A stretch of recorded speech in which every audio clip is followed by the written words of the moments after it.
తాకట్లో ఉన్న బంగారాన్ని విడిపించి ఆ రోజున మార్కెట్ ధర కట్టి మిగిలిన డబ్బును మీకు అందిస్తుంది కొమ్మూరి గోల్డ్.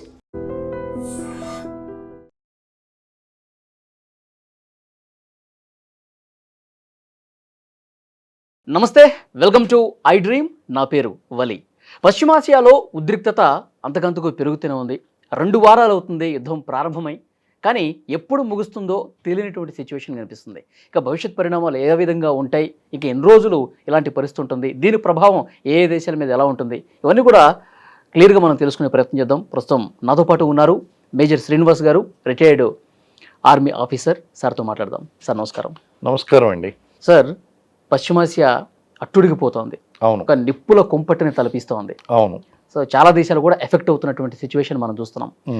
సార్, నిన్న ఇరాన్ అధ్యక్షుడు పెజిష్కియాన్ 3 డిమాండ్లు పెట్టారు. సార్, యుద్ధం ఆపడానికి నేను కూడా సిద్ధమే, కాకపోతే ఒక 3 డిమాండ్స్ దీనికి అంగీకరిస్తే నేను కూడా యుద్ధం ఆపేస్తానని చెప్పారు. అవును. ఒకటేమో ఇక్కడ మాకు ఏదైతే నష్టం జరిగిందో దానికి నష్టపరిహారం చెల్లించాలి. ఒకటి, అవును, ఇరాన్ చట్టబద్ధ హక్కుల్ని గుర్తించాలి. అవును. మూడోది, భవిష్యత్తులో దాడి చేయకుండా మీరు అంతర్జాతీయ హామీ అవసరం మాకు అని చెప్పి ఈ 3 డిమాండ్స్. అవునండి. ఏంటి సార్ అవి, సాధ్యమయ్యే పని అంటారు? 100% వాళ్ళు అడిగినది ఏదైతే ఉందో అది న్యాయబద్ధం, ధర్మబద్ధం అని చెప్పేసి అనొచ్చండి. కారణం ఏంటి అంటే ఏకపక్షంగా దాడి చేసేసింది. ఒక రకంగా చెప్పాలంటే అమెరికా ఏం చేసింది అంటే ప్రియంప్టివ్ స్ట్రైక్స్ అందండి. ప్రియంప్టివ్ స్ట్రైక్స్ అంటే ఏంటి? నువ్వు దాడి చేస్తావేమో అని చెప్పి నేను భయపడ్డాను కాబట్టి నీ మీద దాడి చేశాను అంటే ఇది ఎలా ఉందంటే, నువ్వు నన్ను మా ఇంట్లో దొంగతనం చేస్తాను, నాకు డౌట్ వచ్చింది, అందుకే నేను కొట్టాను. ఎంతవరకు ధర్మం ఉండేది? సో అలాగా ఇజ్రాయెల్ ఏం చేసిందంటే ప్రియంప్టివ్ స్ట్రైక్ చేసిందండి. ప్రియంప్టివ్ స్ట్రైక్, నువ్వేమో యురేనియం ప్రోగ్రామ్స్ చేస్తున్నావు, ఆ యురేనియం ప్రోగ్రామ్ అనేటువంటిది ఏదైతే శుద్ధి కార్యక్రమం ఉందో అణ్వాయుధాలకి దారి తీయొచ్చు, అలాగే పశ్చిమ ఏషియాలో శాంతి స్థాపన కోసం నేను యుద్ధం చేస్తాను అని చెప్పి ఇజ్రాయెల్ను వాడుకుని ఇజ్రాయెల్ చేత శాంతి అని చెప్పి ప్రియంప్టివ్ స్ట్రైక్స్ చేయించిందండి. ఇది ఎంతవరకు కరెక్ట్? అసలు వాళ్ళ పనేదో వాళ్ళు చేసుకుంటున్నారు. ప్రపంచంలో ఏ దేశం దగ్గర అణ్వాయుధాలు లేవు? మరి నార్త్ కొరియా దగ్గర అణ్వాయుధాలు ఉన్నాయి. మరి వెళ్ళి ఒకసారి బాంబు వేయి అతని మీద, నీకు ధైర్యం ఉందేమో చూస్తాను అంటే. వెనుజులా ఇప్పుడు చూడండి, వెనుజులా అధ్యక్షుడు ఎవరైతే ఉన్నాడో అధ్యక్షుడిని భార్యతో సహా కిడ్నాప్ చేసుకుని తీసుకెళ్ళిపోయాడు, అక్కడ తీసుకెళ్లి జైల్లో పెట్టాడు. అది వీలైంది కాబట్టి ఇక్కడ ఇప్పుడు అధ్యక్షుడిని చంపాలి, ఇరాన్ అధ్యక్షుడిని చంపాలంటే యుద్ధం స్టార్ట్ చేయాలి. సో ప్రీ ప్లాన్డ్గా ఎవ్రీథింగ్ ఈజ్ ఫిక్స్డ్. మీరు ఒకటి ఆలోచించండి, ఒసామా బిన్ లాడెన్ చంపడానికి ఒక రోజులో చంపిందా అమెరికా? లేదు. వాళ్ళ యొక్క లాంగిట్యూడ్స్, లాటిట్యూడ్స్ ఇవన్నీ కూడా తీసుకుని జాగ్రత్తగా 4 years కష్టపడి కన్ఫర్మ్ చేసుకుని అప్పుడు చంపడం అనేటువంటి జరిగింది ఒసామా బిన్ లాడెన్ని. మరి యుద్ధం ప్రారంభమైనటువంటి 48 గంటల్లోనే ఆయతుల్లా అలీ ఖమేనీని చంపేశారంటే హోంవర్క్ చేయకుండానే అమెరికా పనిచేసిందా? దానికి ముందు ఇంకా ఎన్ని రోజులు వర్క్ చేశారు? చాలా సంవత్సరాలు వర్క్ చేశారు. వర్క్ చేసి వాళ్ళు యుద్ధం అనేటువంటి స్టార్ట్ చేసింది ఆయన చంపడం కోసమే. చంపేశారు. చంపిన తర్వాత అమెరికా అంచనాలు తలకిందులయ్యింది. ఏమన్నారంటే రెజ్యూమ్ చేంజ్ చేస్తాం, ఓపెన్గా ప్రకటించాడు. నేనేమి దొంగతనం చేస్తాము అని చెప్పి దొంగతనం చేశాడు, దాడి చేస్తామని చెప్పి దాడి చేశాడు. రెజ్యూమ్ చేంజ్ చేస్తాము అన్నాడు. రెజ్యూమ్ చేంజ్ చేయడం ఈ వీలు కాదు కాబట్టి అధ్యక్షుని చంపేస్తే రెజ్యూమ్ చేంజ్ అయిపోద్దేమో అనేటువంటి ఒక ఊహాత్మకమైనటువంటి వ్యూహాన్ని పన్నుకున్నాడు ట్రంప్. కానీ ఆయన కొడుకు ముస్తాబా ఖమేనీ ఏదైతే ఉందో ఆయన బరిలోకి రావడం, ఇప్పుడు నాకు అమెరికా శత్రువు కాదు, ట్రంప్ శత్రువు. ఇప్పుడు మా దేశ సుప్రీం లీడర్ని చంపేశాడు, తండ్రిని చంపేశాడు, అటువంటి వ్యక్తిని మేము ఎందుకు వదిలిపెట్టాలి? కాబట్టి మేము వదిలిపెట్టాం. సరే, మరి కొన్ని షరతులు ఎలా ఉంటాయంటే అవతల వాళ్ళ నాడి బాగా తెలుస్తుంది. అమెరికా ఎప్పుడన్నా నష్టపరిహారం చెల్లిస్తుందా? నువ్వు దాడి చేసావు, యుద్ధంలో దాడి చేసిన తర్వాత ఒకరి మీద ఒకరు దాడి చేసుకున్నారు, యుద్ధం అయిపోయింది, యుద్ధం ఆపేస్తానంటే ఎవరన్నా ఒప్పుకుంటారు తప్ప నష్టపరిహారాన్ని చెల్లించు అమెరికా దానికి ఎప్పుడు ఒప్పుకోదు. అసలు ఈ రోజు యుద్ధం వలన ఇరాన్ నష్టపోయిందా, అమెరికా నష్టపోయిందా? సరిగ్గా ఒకసారి లెక్కలు వేసుకోండి. అమెరికాకి ఎక్కువ నష్టం, అమెరికాకే నష్టం అండి. చెప్తానే ఉన్నారు ఈ సమయంలో యుద్ధానికి వెళ్తే గనక ఖచ్చితంగా అమెరికా ఓడిపోతుంది, పరాభవం చెందుతుంది అని చెప్పి అక్కడ అమెరికన్ మిలిటరీ డిపార్ట్మెంట్కి చెందినటువంటి అధికారులు ట్రంప్కి చెప్పినా సరే ట్రంప్ ఎవరి మాటలు విన్నటువంటి మనస్తత్వం. అలాగే అప్పుడప్పుడు దీన్ని అనాలిసిస్ చేస్తున్నప్పుడు ఇంకొక మాట కూడా అనిపిస్తూ ఉంటుంది, ట్రంప్కి ఏమన్నా పర్సనల్ బెనిఫిట్స్ ఉన్నాయా ఈ యుద్ధాన్ని ప్రారంభించడం వలన అనేటువంటి డౌట్ కూడా వస్తుంటుందండి. కారణం ఏంటంటే there is another theory which is propagating around the world. ఏముంటాయి సార్ పర్సనల్ అంటే? పర్సనల్ అంటే ఇప్పుడు చూడండి, మనకి ఈ ఇరాన్ ఇజ్రాయెల్ అమెరికా వార్ కంటే ముందు లోకల్ మీడియా దగ్గర నుంచి ఇంటర్నేషనల్ మీడియా వరకు హాట్ టాపిక్ ఏది అంటే ఎప్స్టీన్ ఫైల్స్. ఎప్స్టీన్ ఫైల్స్లో రోజుకు ఒక్కొక్కరి పేరు ప్రపంచాన్ని శాసించినటువంటి బిజినెస్ మ్యాగ్నెట్లు, హై ఐక్యూ కలిగినటువంటి పీపుల్, పవర్ఫుల్ లీడర్స్ ఇందులో ఇన్వాల్వ్ అయి ఉన్నారు. ఆ ఇన్వాల్వ్ అవడమే కాకుండా వాళ్ళ వయసుని పెంచుకోవాలనేటువంటి ఉద్దేశంతో చిన్నపిల్లల్ని భయపెట్టి, ఆ భయపెట్టడం ద్వారా ఒక రకమైనటువంటి హార్మోన్ వాళ్ళ బ్లడ్లో రిలీజ్ అయితే ఆ బ్లడ్ని తాగి వీళ్ళ లైఫ్ని ఎక్స్టెండ్ చేసుకునేటువంటి ఆధారాలు ఏదైతే ఉన్నాయో అవి రిలీజ్ అయినాయి. అందులో ఇప్పుడు మన ట్రంప్ యొక్క విశేషాలు కూడా డిపార్ట్మెంట్ ఆఫ్ జస్టిస్ బయట పెట్టింది అమెరికాలో. ఇవన్నీ కూడా వన్ బై వన్ బయట పడేసరికి ట్రంప్ కూడా అనిపించింది ఏదో విషయం పెద్ద విషయమే బయటపడుతుంది అని చెప్పి. అంటే దీన్ని డైవర్ట్ చేయాలన్న ఉద్దేశం, డైవర్ట్ చేయాలనేటువంటి ఉద్దేశంతో ఆల్రెడీ అక్కడ ఏదైతే సమస్య ఉందో ఆ సమస్య ఇప్పుడు చూడండి, వరల్డ్ మీడియా ఎవరైనా సరే ఎప్స్టీన్ ఫైల్స్ గురించి మాట్లాడుతున్నారు. అంతా కనుమరుగైపోయిందండి. మరి ఇంత చిన్న చిన్న విషయాల్లోనే మనం డైవర్సిఫైడ్ పాలిటిక్స్ లో, డైవర్షన్ పాలిటిక్స్ లో ఇష్యూస్ ని ఎలా డైవర్ట్ చేస్తూ ఉంటాం లోకల్లో. మరి ఆ ఇంటర్నేషనల్ లీడర్స్ లో ఒక్కొక్కరు పేరు బయట, స్టీఫెన్ హాకిన్స్ పేరు బయటకు వస్తుంది, ఎలాన్ మస్క్ పేరు బయటకు వస్తుంది, ఆ ఇజ్రాయెల్ బెంజమిన్ నెతన్యాహు పేరు బయటకు వస్తుంది, ట్రంప్ పేరు బయటకు వస్తుంది, భారతదేశంలో ఉన్నటువంటి నాయకుల పేర్లు బయటకు వస్తున్నాయి. అయితే ఇప్పుడు తప్పు చేశారా లేదా అనేటువంటిది పక్కన పెడదామండి. ఎందుకంటే ఒక లిస్ట్ లో ఉన్నప్పుడు ఫోన్ నెంబర్ లో రకరకాల కాంటాక్ట్ లిస్టులు ఉంటాయి, అందులో చేయాలి, అది విచారణ చేయవలసి ఉంటుందండి. కానీ ఇలా కొన్ని విషయాలు ఎప్పుడైతే బయటపడుతున్నాయో ఆ సమయంలో ఈ ఇన్సిడెంట్ జరగడం అనేటువంటిది నిజంగా ఆలోచించవలసినటువంటి విషయం. ఈ థియరీ ఏదైతే ప్రాపగేట్ అవుతుందో దీన్ని జస్ట్ నజర్ అందాజా చేయడానికి లేదు, ఇది కూడా ఒకసారి ఆలోచించవలసినటువంటి విషయం అండి. సరే, రెండోది, ఇప్పుడు ఏదైతే ఈ 3 షరతులు ఉన్నాయో 3 షరతుల్లో భవిష్యత్తులో మళ్ళీ ఇలాంటి దాడి అమెరికా చేయకూడదు, చాలా రీజనబుల్. ఓకే. అలాగే అమెరికా యొక్క మిత్ర దేశాలు ఆ స్థావరాలు ఏదైతే ఉన్నాయో అవన్నీ ఖాళీ చేసేయాలి, ఓకే, రీజనబుల్. కానీ ఇప్పుడు దాకా జరిగినటువంటి నష్టం ఏదైతే ఉందో దానికి నష్టపరిహారం చెల్లించాలి, okay. Property wise first America ఒప్పుకోదు, ఇది ఈ కండిషన్ ఎంత అమెరికానే ఇప్పుడు వరకు 1,00,000 కోట్ల వరకు నష్టపోయింది అని చెప్పి. ఎందుకంటే చిన్న చిన్న డ్రోన్లు అండి, జస్ట్ సింపుల్ గా 4-4.5 లక్షలు విలువ చేసేటువంటి డ్రోన్స్, షాహిద్ డ్రోన్స్. అలా వాటితో పాటు ఇప్పుడు ఉక్రెయిన్ నుంచి కూడా మేము కొన్ని డ్రోన్స్ తెచ్చుకుంటాము, ఇంకా చీప్ అయినటువంటి డ్రోన్స్ మేము తెచ్చుకుంటామని చెప్పేసి అంటున్నారు. వాటిని డిస్ట్రాయ్ చేయడం కోసం 4 నుంచి 5.5 మిలియన్లు డాలర్లు ఖర్చు చేసేటువంటి పేట్రియాట్ మిజైల్ని, అలాగే థాడ్ వ్యవస్థను, అలాగే ఐరన్ డోమ్ వ్యవస్థను వీళ్ళు ప్రయోగిస్తున్నారండి. చూడండి, ఇక్కడ సింపుల్ 4.5 లక్షలు ఎగనెస్ట్ 1.5 అనేటువంటి ఈక్వేషన్ వచ్చేసింది అక్కడ. సో ఇక్కడ ఎవరు ఎక్కువగా నష్టపోతున్నారు? అమెరికా ఎక్కువగా నష్టపోతుంది. అండ్ ఆశ్చర్యకరమైనటువంటి విషయం ఏంటి అంటే, ఇక్కడ అమెరికా ఏం చెప్తుందండి, తమ దగ్గర ఉన్నట్టు నిల్వలు అయిపోయినాయి అనేటువంటి విషయం చెప్తుంది. 5 నిల్వలు. అసలు అమెరికా దగ్గర 5 నిల్వలు అయిపోవడం ఏంటండి? చాలా ఆశ్చర్యకరం. ఏదేమైనప్పటికీ వాళ్ళ యొక్క ఎకానమీ అనేటువంటిది ప్రస్తుతం చాలా ఘోరంగా ఎఫెక్ట్ అయింది. నువ్వేం సాధించావు యుద్ధం చేయడం ద్వారా ఇరాన్ దగ్గర నుంచి? ఐఆర్జీసీ దళాలను అంత తక్కువగా అంచనేసావా? ఐఆర్జీసీ దళాలు అనేటువంటి ప్రాపర్ ట్రైనింగ్ లేనటువంటివి కాదు కదా, పైగా మిలీషియా భావాలు ఉన్నటువంటి దళాలవి, చాలా స్ట్రాంగ్ దళాలు. They are properly trained people, they are not militants. కానీ మిలీషియా భావాలు అయితే ఉన్నాయి వాళ్ళ దగ్గర. ఫెనటిజం అనేటువంటిది కనిపిస్తుంది, సుప్రీం లీడర్ దగ్గర నుంచి ఆ ఫెనటిజం అనేటువంటిది కనిపిస్తూ ఉంటుంది. వాళ్ళ దగ్గర అక్కడ ప్రాక్సీ వార్ చేయడానికి కొన్ని హిజ్బుల్లా కానీ, హమాస్ కానీ, లేదా షియా మిలీషియా కానీ, హౌతీస్ కానీ ఇవన్నీ కూడా సపోర్ట్ చేస్తున్నాయండి. అంటే గెరిల్లా వార్ఫేర్లో చిన్న చిన్న వర్గాలుగా విడిపోయి ఇది ఈ రోజుల్లో ప్రస్తుతం పనికొచ్చేది అదే అండి. యుద్ధ తంత్రంలో పెద్దగా యుద్ధం చేయక్కర్లేదు, ఫోకస్డ్ టార్గెట్ మీద ఫోకస్డ్గా మీరు ఎంచుకున్నటువంటి టార్గెట్ని లక్ష్యం తప్పకుండా కొడితే చాలండి.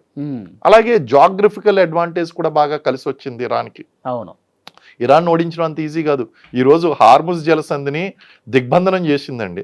దిగ్బంధనం చేసి మొత్తం ఇప్పుడు వ్యాపారాలన్నీ చేసుకోవాలి, గల్ఫ్ కంట్రీస్ అన్ని వ్యాపారాలు చేసుకోవాలంటే హార్ముజ్ జలసంధి ద్వారా సప్లై లైన్ అనేటువంటిది వెళ్ళాలి. వరల్డ్ లో ఉన్నటువంటి చమురు సప్లైలో 20% హార్ముజ్ జలసంధి ద్వారా వెళ్తుంది. ఈ 30-35 కిలోమీటర్ 40 కిలోమీటర్లు ఉన్నటువంటి స్ట్రెచ్ హార్ముజ్ జలసంధి ఏదైతే ఉందో దాన్ని మొత్తానికి టైట్ చేసి ఉన్నది. ఏ వాడ వెళ్ళినా సరే అమెరికా కాదు, ఇరాక్ కానీ ఏదైనా సరే మేము పేల్చి పడేస్తా ఉంటున్నారు. అయితే మన భారతదేశానికి ఉన్నటువంటి ప్లస్ పాయింట్ ఏంటి అంటే ఇరాన్తో ఉన్నటువంటి సత్సంబంధాల కారణంగా మన వాళ్ళని రిలీజ్ చేయడం అనేది జరిగింది. ఇప్పుడు మనం ఎదుర్కొంటున్నటువంటి సమస్య తాత్కాలికమైనటువంటి సమస్యగా మారబోవచ్చు. కారణం ఏంటంటే క్రూడ్ ఆయిల్ అనేటువంటిది వస్తుందండి. కాబట్టి కొంత సిచ్యువేషన్ టెంపరీగా మనం ఫేస్ చేస్తాం. ఆ తర్వాత మళ్ళీ నార్మల్ అయ్యేటువంటి అవకాశాలు ఉన్నాయి. డీజిల్ పెట్రోల్ రేట్స్ ఇమీడియట్ గా పెరిగిపోయేటువంటి అవకాశాలు లేవు. కమర్షియల్ గ్యాస్ అనేటువంటిది కొంచెం ఇబ్బంది కొనసాగుతూనే ఉంటుంది. డొమెస్టిక్ గ్యాస్ విషయంలో కొంచెం ఇది ఎందుకు క్రియేట్ అయింది అంటే ఒక్కసారిగా అందరూ భయపడిపోయారు. బుకింగ్లు అనేటువంటి ఒకేసారి చేయడం వల్ల బుకింగ్స్ అవ్వడం లేదు. అవును, కానీ డొమెస్టిక్ ప్రాబ్లం అనేటువంటిది it is not out of control. It can be again get in to control అండి. సిచ్యువేషన్ కంట్రోల్లో తీసుకురావచ్చు. సో ఇవన్నీ కూడా మనం చూస్తూ ఉంటే ఎలా జరిగింది అంటే హార్ముజ్ జలసంధి దగ్గర ఇరాన్ టైట్ చేయడం వలన ప్రపంచ దేశాలన్నీ కూడా ఎఫెక్ట్ అయినాయండి. ప్రపంచ దేశాలు ఇప్పుడు అమెరికా మీద ఇంకా ఒత్తిడి పెరుగుతోంది. యుద్ధం ఆపేశానని చెప్పి ఫస్ట్ నువ్వే ప్రకటన చేయ అన్న పరిస్థితికి వచ్చింది. అసలు శాంతి కోరుకుంటుంది. 11 దేశాల్లో యుద్ధం ఆపినటువంటి ట్రంప్ ఈ యుద్ధాన్ని ఆపలేడా? అసలు నువ్వు ఎందుకు ప్రారంభించావు? ఏ ఉద్దేశంతో ప్రారంభించావు? ఏం సాధించాలని ప్రారంభించావు? ఏం సాధించావు? సాధించింది ఏం లేదండి.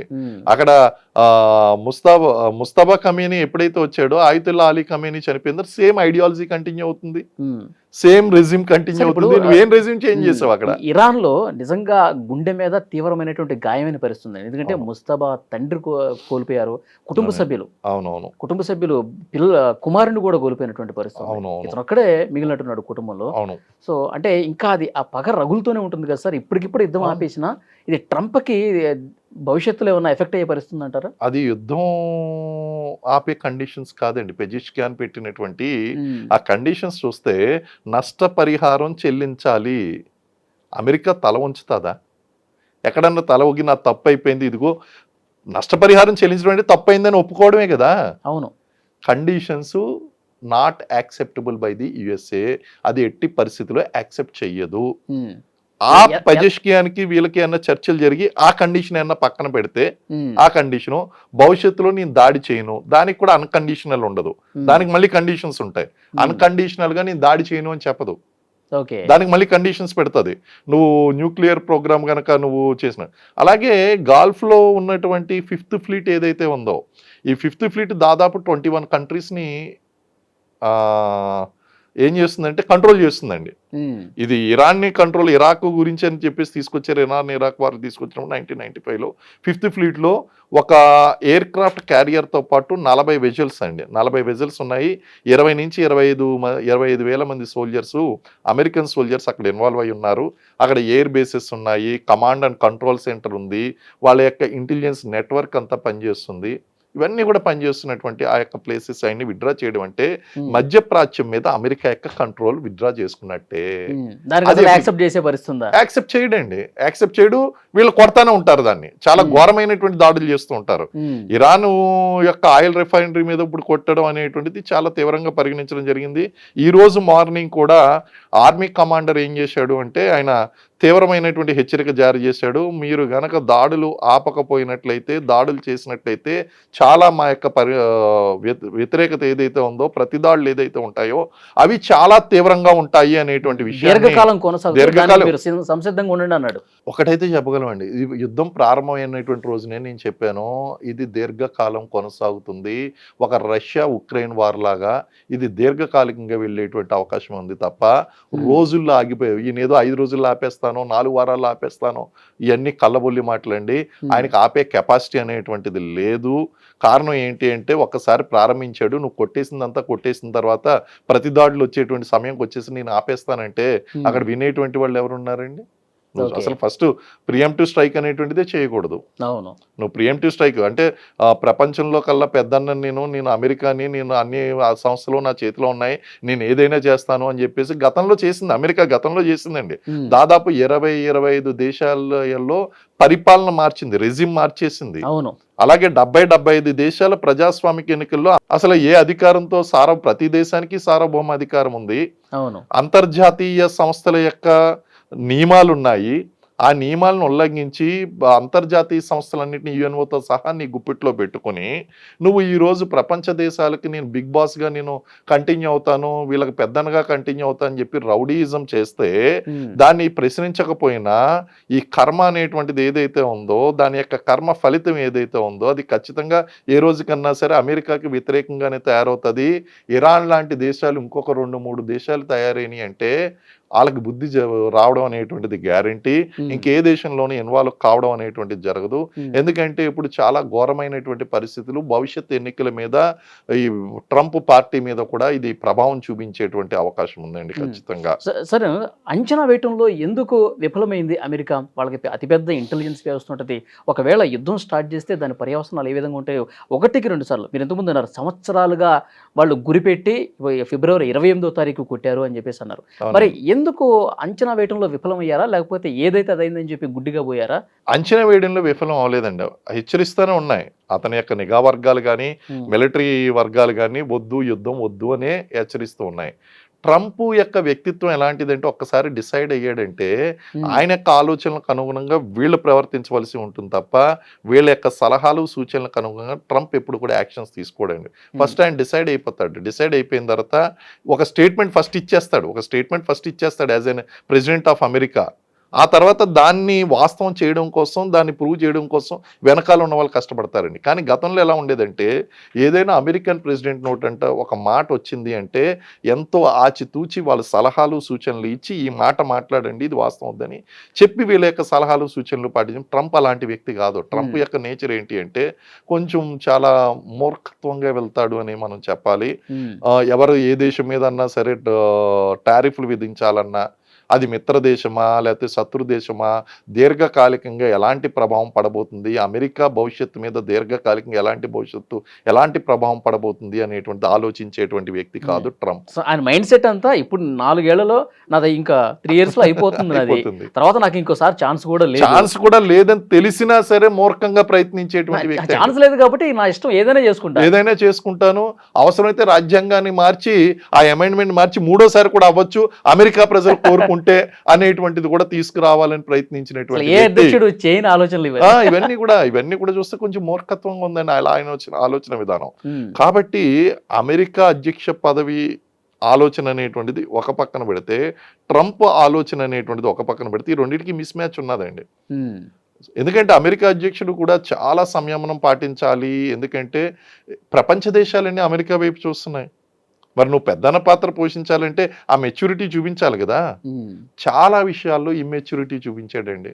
ఏది యుద్ధాన్ని ఆపేసానని చెప్పడం, ఆపరేషన్ సింధూర్ టైంలో కూడా పాకిస్తాన్కి భారతదేశానికి యుద్ధాన్ని నేనే ఆపానని చెప్పడం, ప్రపంచంలో 11 యుద్ధాలు ఆపేసానని చెప్పడం, శాంతి బహుమతి నాకే రావాలని చెప్పడం, ఇదంతా ఇమ్మెచ్యూరిటీ అండి. It is not expected out of A president of America. అంటే ఫస్ట్ బిజినెస్ మ్యాన్ లా వ్యవహరిస్తా ఉన్నాడు అధ్యక్షుడు అయిన తర్వాత. ఎలాన్ మస్క్ కి పెద్ద తేడా లేదు. ఎలాన్ మస్క్ ఈజ్ ఇంటెలిజెంట్ కానీ ఈయన ఏంటంటే కొంచెం ప్యూర్ రూడ్. ఆయన ఏదైతే ఉన్నాడో ఆ యొక్క క్రూక్డ్ బిజినెస్ మ్యాన్ లాగా ఆలోచిస్తూ ఉంటాడు. రాటు తేలినటువంటి బిజినెస్ మ్యాన్ అండి ఆయన. సో నువ్వు ఒక దేశాధ్యక్షుడిగా ఉన్నప్పుడు దేశాధ్యక్షుడు ఆలోచనలు చేయాలి, బిజినెస్ మ్యాన్గా ఉన్నప్పుడు బిజినెస్ మ్యాన్గా ఆలోచించాలి. దేశాలతో బిజినెస్ చేయకూడదు. బిజినెస్ చెయ్యాలి, ఎప్పుడు ఇంటర్నేషనల్ ట్రేడ్లో చేయాలి. కానీ ఆ దేశానికి లాంగ్ టర్మ్ ప్రయోజనాలు ఉన్నాయా, ఇంటర్మ్ ప్రయోజనాలు, మిడ్ టర్మ్ ప్రయోజనాలు ఉన్నాయా, షార్ట్ టర్మ్ ప్రయోజనాలు ఉన్నాయా ఏంటనేటువంటిది ఒకసారి చూసుకోవాలి కదా. ఓకే, చూసుకోకుండా ఇట్లా చేస్తే ఎట్లాగండి. సార్, ట్రంప్ రెండోసారి అధ్యక్షుడు అయిన తర్వాత ఆయన తీసుకుంటున్నటువంటి దేశం మిత్రదేశమా శత్రుదేశమా సంబంధం లేకుండా ఇష్టాలిచ్చిన టారిఫ్లు వేస్తా ఉన్నాడు, యుద్ధానికి కాలు దూకుతున్నాడు, సగం యుద్ధం చేసేసాడు, లక్షల కోట్లు నష్టపోయాడు. ఇప్పుడు సగటు అమెరికన్ ఎలా ఫీల్ అవుతున్నాడు సార్? యాంటీ ట్రంప్ అండి. వాళ్ళకే అర్థమవుతుందండి. వాళ్ళు ఏమి అన్ఎడ్యుకేటెడ్ పీపుల్ కాదు కదా. ఈ రోజు ఇరాన్ మీద యుద్ధానికి వెళ్ళడం వలన అమెరికా నష్టపోతుంది అనేటువంటి విషయం ప్రతి సగటు పౌరుడికి అర్థమవుతున్నటువంటి విషయం. వాళ్ళు ఖచ్చితంగా యాంటీ ట్రంప్ ఫీలింగ్స్. మీకు గుర్తున్నదో లేదో, ట్రంప్ రెండోసారి అధ్యక్షుడు అయ్యే కంటే ముందు ఆ ట్రంప్ యొక్క నగ్నపు మైనపు బొమ్మని పబ్లిక్ లో డిస్ప్లే చేశారు అక్కడ ప్రజలు. సో వాళ్ళు మొదటి నుంచి హేట్ చేస్తున్నారు. కొన్ని రాజకీయ సమీకరణాలు అనేటువంటివి సహకరించి అతను మళ్ళీ ప్రెసిడెంట్ అయిపోయాడు. కానీ ఈ విషయంతో మొత్తానికి ట్రంప్ యొక్క ఇమ్మెచ్యూర్డ్ స్టేట్మెంట్స్ ఏదైతే ఉన్నాయో, దాన్ని నేను ఆపేశాను, శాంతి బహుమతి నాకు ఇవ్వాలి, లేకపోతే అండ్ దానికి తోడు ఇప్పుడు ఎలిగేషన్స్ కూడా వచ్చినాయండి. ఏది ఎప్స్టీన్ ఫైల్స్లో వచ్చినటువంటి ఎలిగేషన్స్ కూడా చూస్తే దానికోసమే ఇది చేశాడా అనేటువంటి ఒక ప్రాపగేషన్ కూడా నడుస్తుంది. ఇవన్నీ కనుక ఓవరాల్గా చూస్తే కనుక ఇరాన్ ఇజ్రాయెల్ వార్ అనేటువంటిది ఖచ్చితంగా ట్రంప్కి ఎగ్నిస్ట్గానే వెళ్ళింది తప్ప అమెరికాకి కానీ ట్రంప్కి కానీ ఏమాత్రం ఫేవరబుల్గా లేదు. ఇప్పుడు ఇరాన్ కరెక్ట్ కాదా అనేది ఎవరు మాట్లాడడం లేదండి. ఇప్పుడు నేను I'm not an Iran supported. ఎప్పుడైతే మీకు మిలీషియా భావాలు ఉన్నాయో అది ఎప్పటికైనా ఏ దేశానికైనా సరే ప్రమాదమే అండి. కానీ ప్రస్తుతం జరుగుతున్నటువంటి ధర్మయుద్ధంలో ఇరాన్ పోరాటం కరెక్ట్. ఎందుకంటే చాలా స్ట్రాటజిక్గా వెళ్తుందండి. నేను యుద్ధం చేయడంలో కూడా వాళ్ళ యొక్క స్ట్రాటజీని నేను చాలా బాగా ఎప్రిషియేట్ చేస్తున్నాను. కారణం ఏంటంటే ప్రాక్సీ వార్ను పక్కన పెడితే వాళ్ళు ఎసిమెట్రిక్ వార్ఫేర్ చేస్తున్నారు. ఎసిమెట్రిక్ వార్ఫేర్తో పాటు వాళ్ళు చేస్తున్నటువంటి వార్ఫేర్ ఏదేంటి సైకలాజికల్ వార్ఫేర్ చాలా చక్కగా చేస్తున్నారు. ఇవన్నీ కూడా చూస్తుంటే మళ్ళీ ఇన్ఫ్రాస్ట్రక్చర్ వార్ఫేర్ చేస్తున్నారు. రీజనల్ ఎస్కలేషన్ మ్యాట్రిక్స్ లో భాగంగా రీజనల్ ఎస్కలేషన్ స్ట్రాటజీ అని చెప్పి చుట్టుపక్కల ఉన్నటువంటి దేశాల మీద సొంత ఇస్లామిక్ కంట్రీస్ అయిపోయినా సరే ఇట్స్ వెరీ బోల్డ్ డెసిషన్ అండి. It's very bold decision, that to in Ramzan మాసంలో. సో వాళ్ళు అటాక్ చేయడం అనేటువంటి చేస్తున్నారు. మేము ఖచ్చితంగా అటాక్ చేస్తున్నాం, ఎందుకంటే నా శత్రువు అయినటువంటి వాడికి నువ్వు ప్లేస్ ఇచ్చావు, నువ్వు బేసిస్ ఇచ్చావు, నేను ఎందుకు చేయకూడదు. ఇప్పుడు గల్ఫ్ కంట్రీస్కు చెప్పడం లేదు కానీ వాళ్ళ డేటా సెంటర్ల మీద దాడి జరిగిందండి.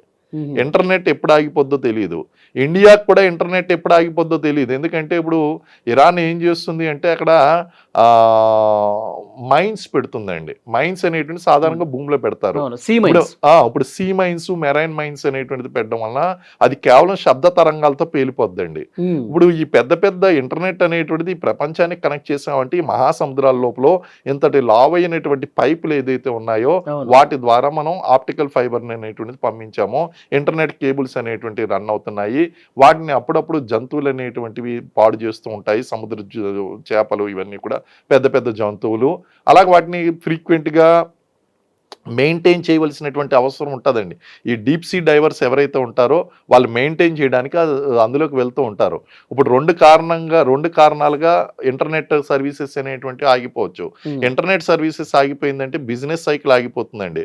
బిజినెస్ సైకిల్ అయిపోయిందంటే క్యాష్ ఫ్లో ఆగిపోతుంది. క్యాష్ ఫ్లో ఆగిపోయిందంటే రెసిషన్ వస్తుందండి. ఎవరి దగ్గర క్యాష్ ఉంటుందో వాళ్ళే రిచ్ అవుతారు. ప్రాపర్టీలన్నీ కూడా ఏం చేసుకోవాలో తెలీదు. మళ్ళీ 2008 పరిస్థితి వస్తుందండి. ఆల్రెడీ ఇలాంటి పరిస్థితి ఇప్పుడు దుబాయ్లో కొనసాగుతుంది.